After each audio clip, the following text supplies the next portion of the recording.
আজকে খুব সকাল সকাল ঘুম থেকে উঠলাম। কেন বলো তো?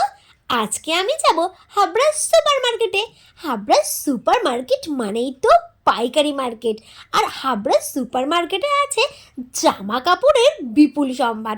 ট্রেন ধরবো বলে আমি আমার পক্ষীরাজটাকে বের করে নিলাম। আমার পক্ষীরাজ মানে আমার সাইকেল।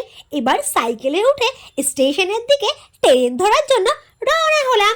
এরপর ট্রেনে উঠে চলে গেলাম হাবড়া সুপার মার্কেটে। আর হাবড়া সুপার মার্কেটে গিয়ে একটু চা খেয়ে নিলাম। তো চাটা একদমই ভালো ছিল না। চাটার টেস্ট ছিল একদমই বাজে, আমার একেবারেই ভালো লাগেনি। সেটা তোমরা আমার মুখের অবস্থা দেখে বুঝতেই পারছো। তো হাবড়া সুপার মার্কেটে আমি গিয়েছিলাম আমার একটা প্রিয় মানুষের জন্য একটা জ্যাকেট কিনতে। তোমরা তো সেটা দেখতেই পাচ্ছ, একটা জিন্সের জ্যাকেট কিনলাম। তো আমি জ্যাকেটটা কিনতে থাকি, তোমরা ততক্ষণে চ্যানেলটা সাবস্ক্রাইব করো।